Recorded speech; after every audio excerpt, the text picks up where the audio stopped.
ChatGPT сұрағыңызға дұрыс жауап бермей жатыр ма? Бәрі сіз ойлағандай болмады ма? Мүмкін мәселе сұрақты қалай қойып жүргеніңізде шығар. Бұл видео дәл сізге арналған.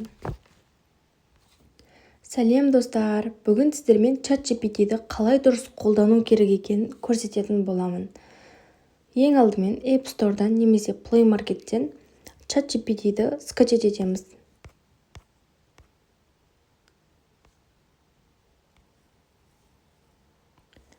Осы жерден іздейміз.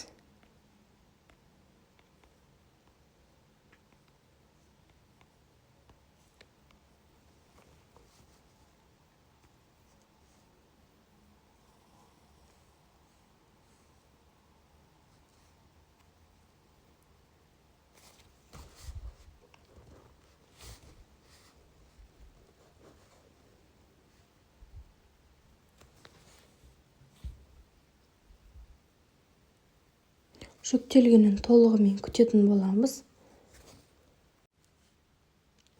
Бізде толығымен жүктелді. Енді осы ашу батырмасын басамыз.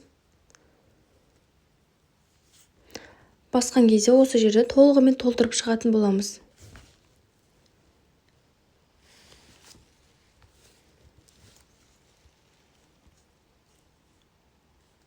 Бізде осындай батырмалар шығады төменгі жағында.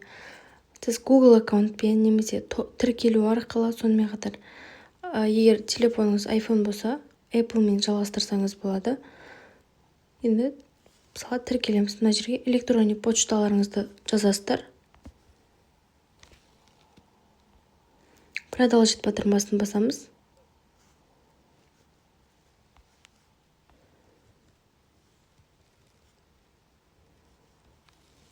Google-мен де кірсеңіздер болады. Google аккаунттарыңызбен. Осы жерден таңдаймыз. Егер сізде бір аккаунт болса, сонымен кіре беруге болады. Енді төменгі жағындағы Продолжить батырмасын басамыз.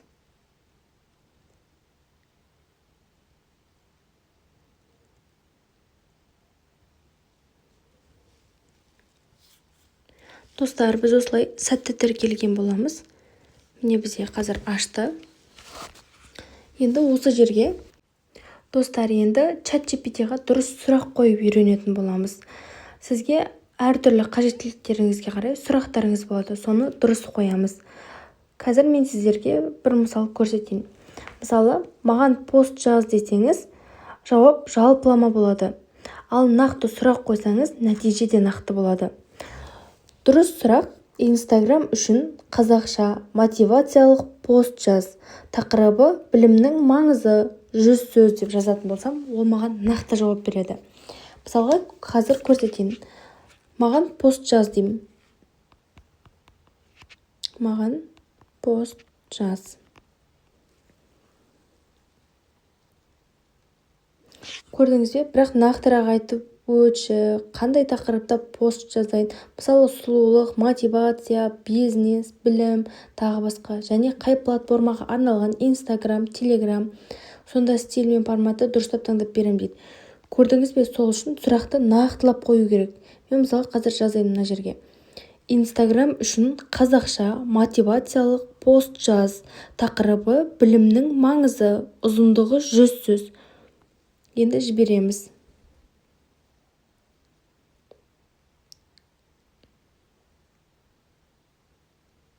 Қазір бізде іздеп жатыр.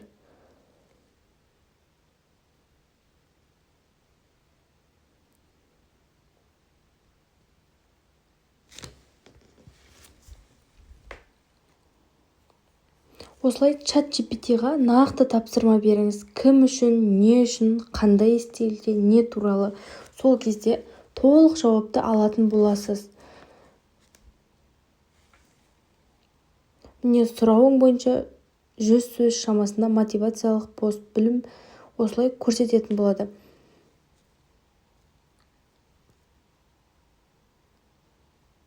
Көрдіңіз бе? Төменде қай стильде жазайын деп сұрайтын болады. Сіз өзіңіз таңдайсыз. Қай стиль керек? Оның барлығын нақты жазсаңыз, сізге айтып береді.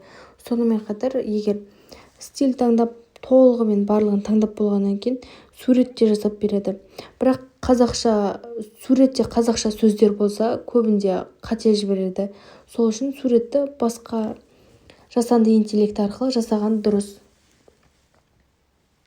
Енді сіздерге осы жасанды интеллекттің WhatsApp-тағы номерін көрсетейін. Енді осы ChatGPT-дің WhatsApp-тағы номері осындай номер.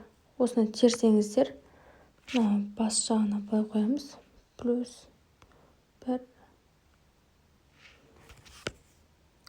Осылай шығатын болады бізде. Мына жерге сақтап қоя саламыз. ChatGPT деп. Қазақша немесе ағылшынша жазсаңыздар болады өз еріктеріңізбен. Енді готово дейміз. Көрдіңіздер ме? Осылай шығарып тұрады. Осы жерге де сұрақтарыңызды толығымен қойып жазсаңыздар болады. Сонымен қатар ескере кететін тағы бір жайт бар. Сіз ChatGPT-ді өзіңіздің керегіңізге ғана пайдалануыңыз керек, бірақ өзіңіздің жеке данныйларыңызды, сонымен қатар өзіңіздің жеке сырларыңыз болады ғой, соны айтудың қажеті жоқ. Тек оны ChatGPT-ді, бұл жасанды интеллект болғандықтан өзіңізге қажеттілігіңізге қарай жұмыс етуіңіз керек, нақты тапсырма беріп. Бұл жерде сіз ChatGPT-ға бастықсыз ғой, тапсырма бересіз, ол сіздің тапсырмаңызды орындап береді. Ал сіз оған барып өзіңіздің жеке данныйларыңызды жазып жүрмеңіздер, бұл ашылып кетуі мүмкін. Сондықтан сондай жерлеріне мұқият болыңыздар. Ал егер комментарийға промот деп жазсаңыз, мен сізге осы ChatGPT туралы нақты қалай тағы да қолдану керек екен, сонымен қатар қандай плюстері бар екен, соның барлығын айтып отыратын боламын. Комментарийға промот деп қалдырып кетіңіз. Мен сізді өзімнің жеке Telegram каналыма қосамын. Лайк басып, достарыңызбен бөлісіп отырыңыздар. Сонымен қатар қоңырауша батырмасын басып қойыңыздар. Менде келесі тағы да пайдалы видеолар болады.